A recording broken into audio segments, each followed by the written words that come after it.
ಬೆರಳಿಗೆ ನೇರವಾಗಿ ನೋಡು. ಒಂದಷ್ಟು ಕೊಳೆ. ಒಂದು ಸುತ್ತು ಬಾ. ನೀವೇ ಕಾಣುತ್ತಿರುವೆ. ಒಂದು ಅರ್ಧ ಸುತ್ತು ಬಾ. ಅಣ್ಣ, ಓ, ಯಾರು ಕಾಣುತ್ತಿಲ್ಲ. ಬಹುಶಃ ನಿನಗೆ ಸುತ್ತು ಸರಿಯಾಗುವ ಲಕ್ಷಣ ಕಾಣಿಸುವುದಿಲ್ಲ. ಅರ್ಧ ಸುತ್ತು ಕಡಿಮೆ. ನೇರವಾಗಿ ಆ ಕಡೆ ಬಾ. ಯಾವ ಕಡೆ? ಬಾ.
ಎಲ್ಲಿ ಅಡಗಿರುವುದಕ್ಕೆ ಸಾಧ್ಯ?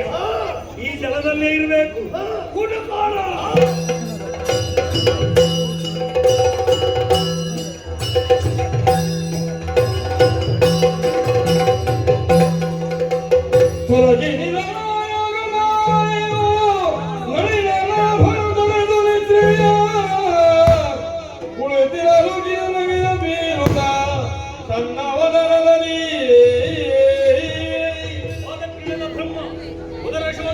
ದಾರಿ ತೋರಿದೆ.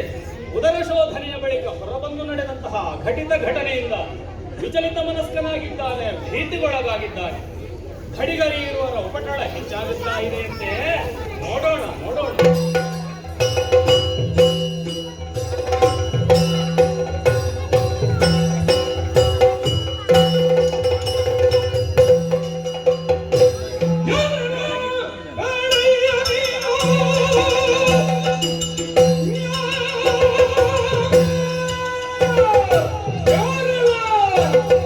Yeah.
ಏನು ಅಪಹಾಸ್ಯ ಮಾಡುತ್ತಿರುವೆಯಾ? ಯಾಕೆ? ನೀರ ಮೇಲೆ ಕುಳಿತಿರುವೆ. ಯಾಕೆ ನೀರ ಮೇಲೆ ಕುಳಿತ ಹೇಳು? ತೋರ ಬೇಗ ಮೊದಲು ಕಂಡ ತೋರನಲ್ಲಿ ಹೋದ ನಿನ್ನನ್ನು ವಿಚಾರಿಸುವವರು ಯಾರು? ಯಾರು? ತೀರ ನೀರ ಘನ ಗಂಭೀರ ಮತ್ತು ಕೈಲಾವ. ನಾವೇ.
ಮಧುಕೈಟ ಭರೆ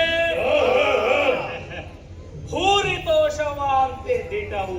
ಭೂರಿ ಭೂರಿ ಭೂರಿ ಅಂತ ಹೇಳಿದ್ರೆ ತುಂಬಾ ಸಂತೋಷ. ಸರಿ. ಈ ನೀರ ಮಧ್ಯದಲ್ಲಿ ಕುಳಿತು ಆ, ಒಬ್ಬನೇ ಎಷ್ಟು ಬೇಸರದಲ್ಲಿದ್ದೆ ಗೊತ್ತಾ? ಹೌದಾ? ಈ ಬೇಸರವನ್ನು ಕಳೆಯುವ ಬಗ್ಗೆ ಹೇಗೆ ಯೋಚಿಸುತ್ತಾ ಇದ್ದ ಹಾಗೆ ನೀರ ಮಧ್ಯದಲ್ಲಿ ನೀವಿಬ್ಬರು ಗೋಚರಿಸಿದರು. ಆ, ನಾನು ಆಲೋಚಿಸುವುದು ಏನು? ಈ ನೀರಿನಲ್ಲಿ ಇಂಥದ್ದು ಒಂದೊಂದು ಉಂಟಲ್ಲ. ಇಂಥದ್ದು ಅಂತ ಹೇಳಿದ್ರೆ ಇಂಥದ್ದಿರುವಾಗ ಮತ್ತೆ ಇಂಥದ್ದಿಲ್ಲದೆ ಇರ್ತದ? ಇಂಥದ್ದಕ್ಕೊಂದು ಯೋಗ್ಯತೆ ಉಂಟು.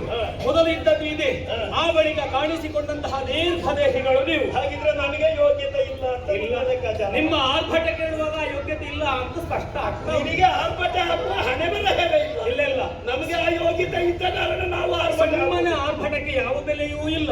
ಓಹೋ. ನಿಮ್ಮ ಆರ್ಭಟಕ್ಕೆ ಬೆಲೆ ಇಲ್ಲ. ಯಾಕೆ ಹಾಗಲ್ಲ, ಸುಮ್ಮನೆ ಆರ್ಭಟಕ್ಕೆ ಬೆಲೆ ಇಲ್ಲ. ಸುಮ್ಮನೆ ನಗುವವನಿಗೆ ಹುಚ್ಚು ಅಂತ ಹೇಳುವ ಹಾಗಲ್ಲ. ಈ ರೀತಿಯಾಗಿ ವರ್ತನೆ ಮಾಡುವಾಗ ನಗದೇ ಇನ್ನೇನು ಮಾಡುವುದಪ್ಪ. ಯಾಕೆ? ಕೇವಲ ಒಬ್ಬೆಯಿಂದಲೇ ಸಾಧಿಸ್ತದೆ ಆಗುತ್ತದೆ ಎನ್ನುವ ಹಾಗೆ ನೀವು ತಿಳಿದ್ರೆ ಅದು ವೃಥ ಅಂತ ಹೇಳ್ತಾರೆ. ಅದಕ್ಕೆ ಇದು ಬೊಬ್ಬೆ ಅಲ್ವೋ? ನಮ್ಮ ಕ್ರಮವೇ ಹಾಗೆ. ನಾವು ಮೆಲ್ಲ ಮಾತಾಡಿದ್ರೆ ನಿನಗೆ ಹಾಗೆ ಕೇಳುವುದು. ನನ್ನ ಪ್ರಶ್ನೆ, ನಾವು ಜೋರು ಮಾತನಾಡಿದ್ರೆ ನಿನ್ನ ಕಿವಿ ನಮ್ಮ ದೇಹ ಬೇಕಂತೆ. ನಮ್ಮ ಪ್ರಶ್ನೆಗೊಂದು ಉತ್ತರ ಕೊಡ್ತೀರಾ? ಏನು? ನೀವು ಬೊಬ್ಬೆಗೆ ಹುಟ್ಟಿದ್ದ, ಬೊಬ್ಬೆ ಹಾಕುವುದಕ್ಕೆ ಹುಟ್ಟಿದ್ದ, ಬೊಬ್ಬೆ ಹಾಕುತ್ತಾ ಹುಟ್ಟಿದ್ದ? ನಿನ್ನಲ್ಲಿ ಒಂದು ಪ್ರಶ್ನೆ. ನೀನು ನಗುವಿಗೆ ಹುಟ್ಟಿದ್ದ, ನೀನು ನಗುವುದಕ್ಕಾಗಿಯೇ ಹುಟ್ಟಿದ್ದ, ನಕ್ಕೆ ಇನ್ನು ಸಾಹಿತ್ಯ. ನಗುವಿನಿಂದ ಸಾಧಿಸುವುದಕ್ಕಾಗುತ್ತದೆ, ಬೊಬ್ಬೆಯಿಂದ ಸಾಧಿಸುವುದಕ್ಕಾಗುವುದಿಲ್ಲ. ನಮ್ಮ ಅನುಭವದಲ್ಲಿ ಬೊಬ್ಬೆಯಿಂದಲೇ ಸಾಧಿಸುವುದಕ್ಕಾಗ. ಅನುಭವವನ್ನು ಮೊದಲು ಹೊಂದಿದವ ನಾನು, ನೀರ ಮಧ್ಯದಲ್ಲಿ ಮೊದಲು ಕಾಣಿಸಿಕೊಂಡವ ನಾನು, ಆ ಬಳಿಕ ಬಂದವರು ನೀವು. ಹಾಗಾಗಿ ನನ್ನನ್ನು ವಿಚಾರಿಸುತ್ತಾ ಇದ್ದೀರಿ, ಪ್ರಶ್ನೆ ಕೇಳುತ್ತಾ ಇದ್ದೀರಿ. ಬೀರಲಿ ಯಾಕೆ ಕಿರುನಗೆಯನ್ನು? ಇಂಥದ್ದನ್ನು ಕಾಣುವಾಗ ನಗಬಾರದೆ ಮತ್ತೆ ನಾನು ನಗುವುದಕ್ಕೆ ಕಾರಣ ಅದು. ಆ ಬಳಿಕ ನೀನೊಂದು ಪ್ರಶ್ನೆ ಕೇಳಿದ್ದಿ, ಬರು ಬೇಗ ಮೊದಲು ಕಂಡ ಬೋರಲ್ಲಿ ಹೋದ ಹೊಂಡ. ನಿನ್ನ ಪ್ರಶ್ನೆಗೆ ಉತ್ತರ ಬಹಳ ಸುಲಭ. ಹೇಗೆ? ಗೊತ್ತಿಲ್ಲ ಗೊತ್ತಿಲ್ಲ ಅಂತ. ಅದು ಒಳ್ಳೆಯ ಉತ್ತರ. ಯಾಕೆ ಗೊತ್ತುಂಟ? ಕೆಲವರಿಗೆಲ್ಲ ಗೊತ್ತಿಲ್ಲದೆಯೂ ಗೊತ್ತುಂಟು ಅಂತ ಹೇಳ್ತಾರೆ. ನಿನಗೆ ಗೊತ್ತಿಲ್ಲದ ವಿಷಯವನ್ನು ನೀನು ಗೊತ್ತಿಲ್ಲ ಅಂತ ಹೇಳಿದೆಯಲ್ಲ, ಸಂತೋಷ. ಆದ್ರೆ ಒಂದು ವಿಚಾರ, ಏನು? ಅವನ ಬಗ್ಗೆ ನಿನಗೆ ಗೊತ್ತಿಲ್ಲದಿದ್ರು ಆಕ್ಷೇಪ ಇಲ್ಲ. ಕೆಲವರಿಗೆ ಅವರವರ ಬಗ್ಗೆ ಅವರಿಗೆ ಗೊತ್ತಿರುವುದಿಲ್ಲ. ನಿನಗೆ ನಿನ್ನ ಸಸ್ವರೂಪ ಜ್ಞಾನ ಉಂಟ. ನೀನು ಯಾರು ಹೇಳು? ನೀನು ಕೇಳಿದ ಪ್ರಶ್ನೆಯೇ ಅಲ್ವಾ? ಯಾರು ನೀನು? ಕಾಣುತ್ತಾ ಇದೆಯಲ್ಲ ವಿಶಾಲವಾದಂತಹ ಜಲಧಿ. ಈ ಜಲಧಿಗೆ ಒಡೆದನು ನಾನು.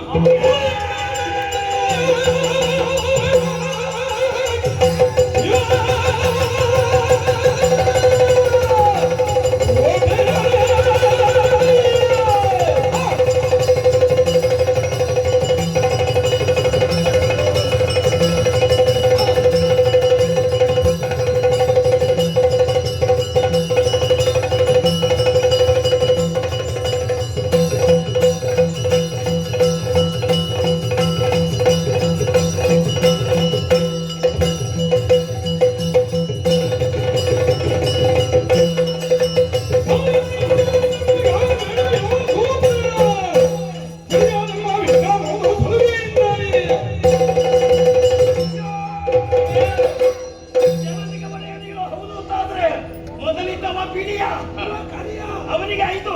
ಇವನಿಗೆ ಒಂದು ನೀನು ನನಗೆ ಒಂದಾದರೂ ಉಂಟಲ್ಲ, ನಿಮಗೆ ಒಂದು ಇಲ್ವಲ್ಲ?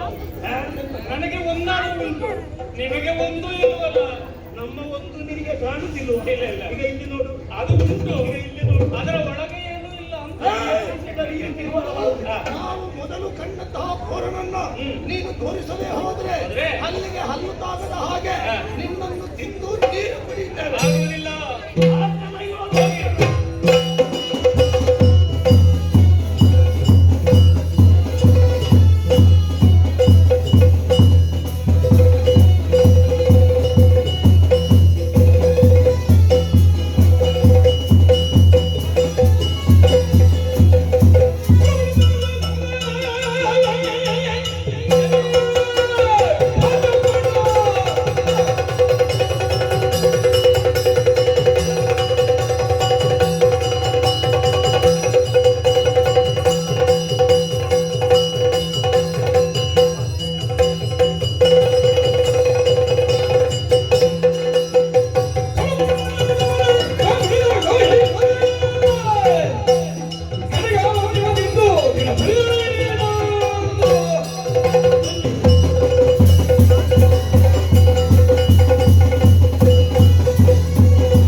ಈಗೇನು ಹುಚ್ಚಿ ಹಿಡಿದಿದ್ದು? ಯಾಕೆ ಶವಕ್ಕೆ ಬಡ್ದು ಏನು ಪ್ರಯೋಜನ? ಬಡ್ತಿ ಅದು ಶವ ಆಗತ್ತು. ಹೆಣಕ್ಕೆ ಬಡಿದು ಏನು ಪ್ರಯೋಜನ? ನಾನು ಬಡಿದು ಏನಾಗತ್ತದು? ಅವ ಆಗ್ಲೇ ಬಿದ್ದಿದ್ದಾನೆ, ಹೌದಾ? ಸತ್ತಿದ್ದಾರೆ. ಹಾ.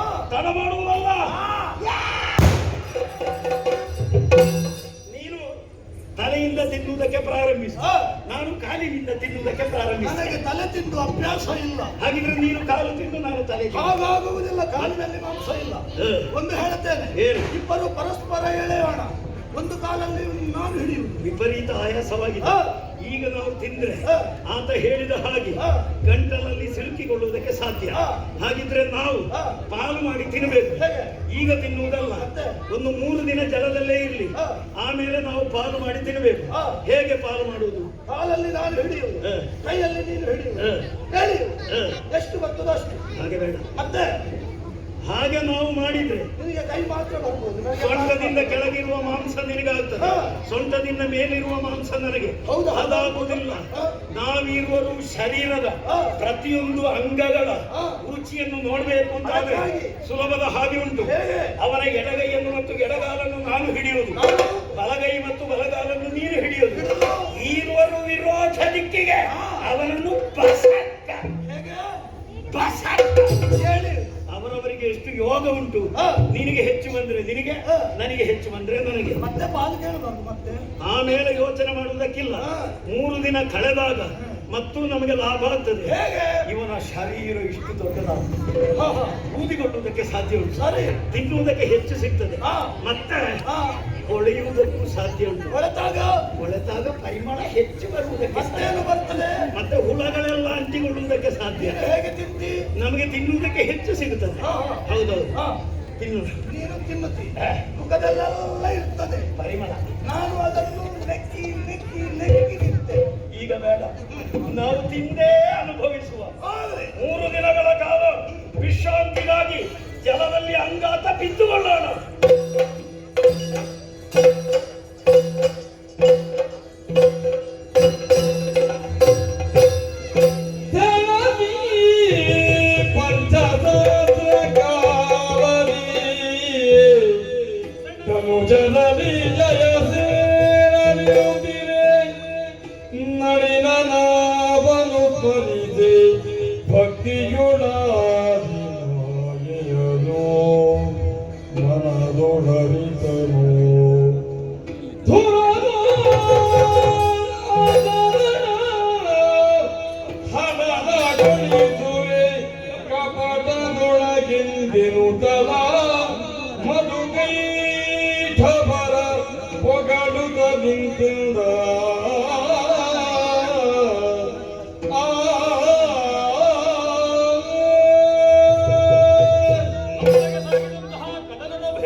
ಪಂಚಸಹಸ್ರ ವರುಷಗಳ ದೀರ್ಘಾವಧಿಯ ಹೋರಾಟ ಜಯ ಅಪಜಯದ ನಿರ್ಣಯ ಆಗದೇ ಇದ್ದಾಗ ಶರಣಾಗತ ದೀನಾರ್ಥ ಪರಿತ್ರಾಣ ಪರಾಯಣೆಯಾದಂತಹ ಆದಿಮಾಯಾದೇವಿಯನ್ನು ಭಕ್ತಿಯಿಂದ ಪ್ರಾರ್ಥಿಸಿದೆ. ತಾಯಿಯೇ ಬಂದು ಆಡಿದ ಹಾಗಾಯಿತಲ್ಲ. ಶಕ್ತಿಯಿಂದ ಇವರನ್ನು ಗೆಲ್ಲುವುದು ಅಸಾಧ್ಯ. ಯುಕ್ತಿಯ ಪ್ರದರ್ಶನ ಮುಖ್ಯ ಪಥ ತೋರಿಸು. ತಿನ್ನುವ ಆಸೆ ಇದೆ, ಬರ್ತಾರೆ, ಕಾಯ್ತೇನೆ.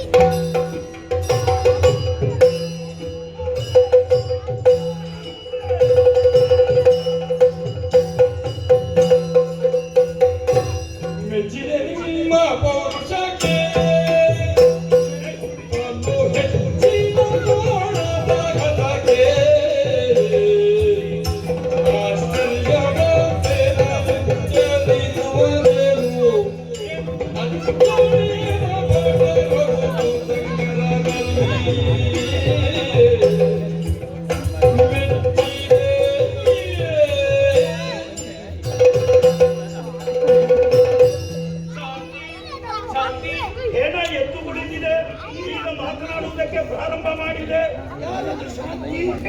ನೀವು ಶಾಂತಿಯನ್ನು ತಾಳಿರಿ. ಸಮರಕ್ಕೆ, ವಿವಾಹಕ್ಕೆ, ವಿವಾದಕ್ಕೆ, ವಿನೋದಕ್ಕೆ ಇವೆಲ್ಲದಕ್ಕೂ ಸಮಾನತೆ ಎನ್ನುವುದು ಬೇಕು. ನಿನಗೆ ಸಂಬಂಧ ಯಾರಿಗೆ ಸಮ ಇಲ್ಲ? ಹಾಗಲ್ಲೂ ನಮಗೆ ಸರಿ ಸಮಾನ ನೀನಲ್ಲ. ಯಾರೂ ಇಲ್ಲ. ನೀವಿರುವರು ಅಚ್ಚಳಿದ ಭಟರು. ನಿಮ್ಮ ಭುಜಗಳಲ್ಲಿರುವಂತಹ ಶೌರ್ಯ ಸಾಮರ್ಥ್ಯ ನಾನು ಗುರುತಿಸಿಕೊಂಡಿದ್ದೇನೆ. ನಮ್ಮೊಡನೆ ಕಾಳಗ ಪ್ರಾರಂಭ ಆಗಿ ಸಮಯ ಎಷ್ಟಾಯ್ತು? ನೀನೇ ಹೇಳಿಬಿಟ್ಟು. 5 ಪಂಚಸಹಸ್ರ ವರ್ಷಗಳು ಕಳೆದು ಹೋಯಿತು. 5000 ವರ್ಷ ಮತ್ತೆ ನಾವು ಹಳಚಾಡಿದೆವು. ಸರಿ, ಜಯಾಪಜಯದ ನಿರ್ಣಯ ಆದದ್ದು ಈಗ. ನಡೆದಂತಹ ಕಾಳಗದಲ್ಲಿ ಗೆದ್ದವನು ನಾನು. ವಾಕ್ಯ ಪೂರ್ತಿ ಮಾಡುವುದಕ್ಕೆ ಬಿಡು ಪುಣ್ಯಾತ್ಮ. ಹೇಗೆ ವಾಕ್ಯ ಪೂರ್ಣ? ಗೆದ್ದವನು ನಾನು ಅಲ್ಲ. ಅದ್ಯಾಕೆ ನೀನು ಹಾಗೆ ಹೇಳ್ತೀನಿ? ಯಾಕೆ? ನಾನು ಸೋತವ, ನೀವು ಗೆದ್ದವರು ಅಂತ ಹೇಳಬಹುದಲ್ಲ. ನಿಮ್ಮ ಬುದ್ಧಿಯನ್ನು ಸ್ವಲ್ಪ ಹೊರಗೆ ಹಚ್ಚೋಣ ಅಂತ. ಇಲ್ಲದಿದ್ದರೆ ಹೊಡೆದುರುಳಿಸಿದಂತಹ ನನ್ನನ್ನು ಆವಾಗಲೇ ತಿಂದು ಮುಗಿಸುವುದು ಬಿಟ್ಟು ಹಸಿವಾದಂತಹ ನೀವು 1-2-3 ದಿವಸ ವಿಶ್ರಾಂತಿಗೆ ತೆರಳುತ್ತೀರಿ ಎಂದಾದರೆ ಎಂತಹ ಹಣೆ ಬರಬೇಕು. ಅದು ನಾವು ತೀರ್ಮಾನ ಮಾಡ್ತೇವೆ. ಅಲ್ಲಲ್ಲ, ನಮ್ಮ ಆಹಾರವನ್ನು ಹೇಗೆ ತಿನ್ನಬೇಕು ಎನ್ನುವಂತಹ ಸ್ವಾತಂತ್ರ್ಯ ನಮಗಿದೆ. ನಿನ್ನ ಉಪದೇಶ ಅಗತ್ಯ ಇಲ್ಲ. ಹೊಣ್ಣೆಗೆ ಹಸಿವಾದಾಗಲೇ ತಿನ್ನಬೇಕು, ಅದೇ ಕಳ್ಕೊಳ್ಳುವುದು ಅಂತ ಹೇಳುವುದು ನಾನು. ಆದ ಕಾರಣವೇ ಈಗ ತಿನ್ನುವುದಕ್ಕೆ ನಾನು ಎದ್ದು ಬಂದಿದ್ದೇನೆ. ತಿನ್ನುವುದಕ್ಕೆ ಉಪಯೋಗಿಸುವ ವಸ್ತು ನಾನಲ್ಲ. ಈಗ ನಿಮ್ಮನ್ನು ಮೆಚ್ಚಿದ್ದೇನೆ, ನಿಮ್ಮನ್ನು ಅನುಗ್ರಹಿಸುತ್ತೇನೆ. ಏನು ಬೇಕು ನನ್ನ ಪಾದ ಮೂಲಕ್ಕೆ ಬಿದ್ದು ಕೇಳಿಕೊಳ್ಳಿ, ಕೊಟ್ಟೆ. ಇವನಿಗೆ ತಲೆ ಸರಿ ಉಂಟ? ಯುದ್ಧದಲ್ಲಿ ಸೋತ ಮಾವ ಗೆದ್ದಂತಹ ನಮಗೆ ಇವ ಏನಾದ್ರೂ ಕೊಡ್ತಾನಂತ. ಎಲ್ಲಿಯಾದ್ರೂ ಅಂತಹ ಕ್ರಮ ಉಂಟೇನೋ? ನಿಮ್ಮ ಕ್ರಮ ಹೇಗೆ? ನಿಮ್ಮದು ಹೇಗೆ? ಇದ್ದವರು ಇಲ್ಲದವರಿಗೆ ಕೊಡುವುದು, ಗೆದ್ದವರಿಗೆ ಕೊಡುವ ಕ್ರಮ ಉಂಟು. ಯಾರು? ಒಂದು ಸ್ಪರ್ಧೆಯನ್ನು ಆಯೋಜಿಸಿದವರು, ಅಲ್ಲ ಎಂದಾದರೆ ಸಂಯೋಜಿಸಿದವರು ಗೆದ್ದವರಿಗೆ ಕೊಡಬೇಕು. ಇಲ್ಲಿ ಗೆದ್ದವರು ನಾವಾದರೂ ಸೋತ ನಿನ್ನಿಂದ ಪಡೆಯುವುದಕ್ಕೆ ಸಾಧ್ಯವಿಲ್ಲ. ಇಲ್ಲೇ ಮತ್ತೊಂದು ಕ್ರಮವನ್ನು ಮಾಡುವ. ಗೆದ್ದಂತಹ ನಾವು, ಉಳ್ಳಂತಹ ನಾವು, ಇಲ್ಲದಂತಹ ನಿನಗೆ ಕೊಟ್ರೆ ಅದು ಅಪರಾಧ ಆಗುವುದಿಲ್ಲ. ಕೊಡ್ತೀರಾ? ಬೇಕಾದ್ರೆ ಕೇಳು ಕೊಡ್ತೇವೆ. ಪಡೆಯುವುದಕ್ಕೆ ಆಸೆ ಉಂಟು, ಕೊಡ್ತೀರೋ ಇಲ್ವೋ ಎನ್ನುವಂತಹ ಸಂಶಯ ನನಗೆ. ಯಾಕೆ? ನಂಬಿಕೆ ಬರ್ಬೇಕು ನನಗೆ. ಯಾಕೆ ಸಂಶಯ? ಏನು ನಂಬಿಕೆ? ನನಗೆ ನಂಬಿಕೆ ಬರ್ಬೇಕಾದ್ರೆ ನೀವೀರುವರು ಕರತಟ್ಟಿ ಭಾಷೆ ಕೊಡ್ಬೇಕು. ಹಾಗೆ ಹೌದು. ಎಲ್ಲಿಂಟು? ಯಾವುದು? ಇಲ್ಲೇ ಉಂಟಲ್ಲ. ಸರಿ, ನೀನು ಕೇಳಿದ್ದನ್ನು ನಾವು ಕೊಡ್ತೇವೆ ಕೊಡ್ತೇವೆ ಕೊಡ್ತೇವೆ. ನನಗೆ ಭಾಷೆ ಕೊಡುವುದು ನನ್ನ ಕರೆ ತಟ್ಟಬೇಕು. ಆಗ ಹೌದು. ಇದು ನೀನು ಕೇಳಿದ್ದನ್ನು ನಾವು ಕೊಡ್ತೇವೆ. ಕೊಡ್ತೇವೆ ಕೊಡ್ತೇವೆ.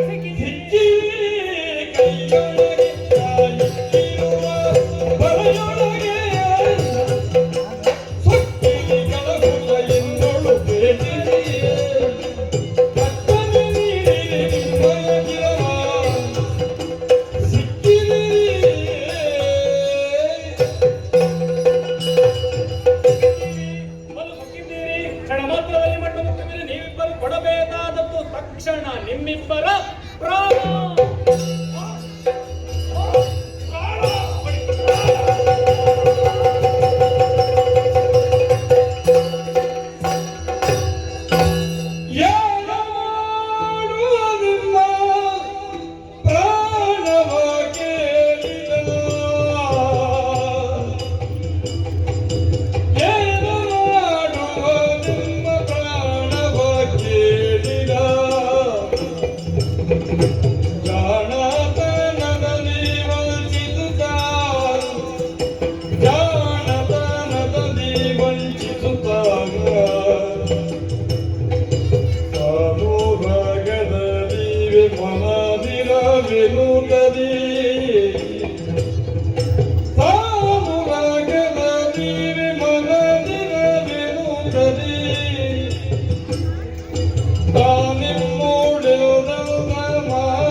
ಯಾಕೆ ಅಳುತ್ತಾ ಇದ್ದಿ?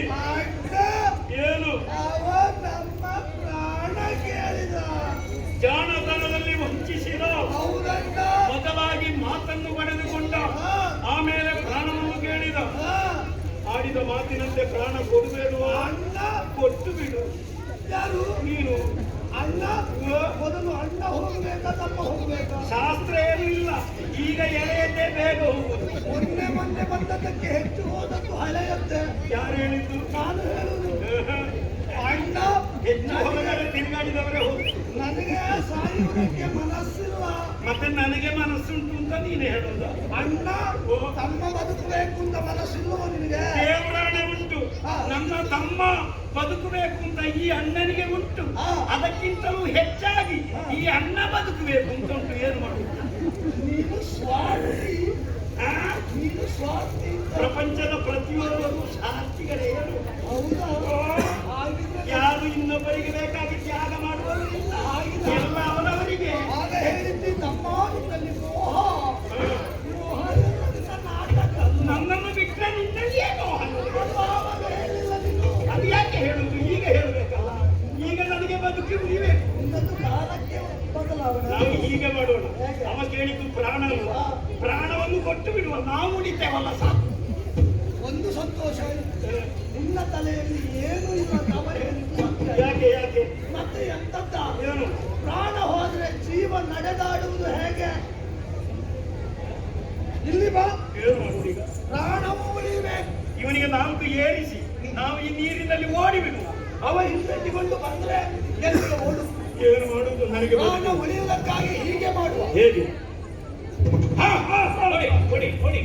ಓಡುವವರಿದ್ದೇವೆ. ಆದರೆ ನಮ್ಮ ದೇಹಕ್ಕೆ ಒಂದು ತೊಟ್ಟು ನೀರು ಸೋಂಕದ ತೆರದಿ ನಮ್ಮ ಪ್ರಾಣವನ್ನು ಪಡೆದುಕೋ. ಎಲ್ಲರೂ ಸಾಯುವ ಕಾಲಕ್ಕೆ ಬಯಸುವುದು ತಮ್ಮ ಬಾಯಿಗೆ ಒಂದು ಕೊಟ್ಟು ನೀರು ಬೇಕು. ನಿಮಗೆ ನೀರು ಬೇಡ ಎನ್ನುವುದರ ಅರ್ಥ ಏನು? ನೀವು ಅಜ್ಞಾನಿಗಳಾದಂತಹ ನಿಮಗೆ ಸುಜ್ಞಾನ ದೃಷ್ಟಿಯನ್ನು ಅನುಗ್ರಹಿಸಿ ವಿಶ್ವ ವಿರಾಟ ಸ್ವರೂಪನಾಗುತ್ತೇನೆ. ಶ್ರೀರಾಮ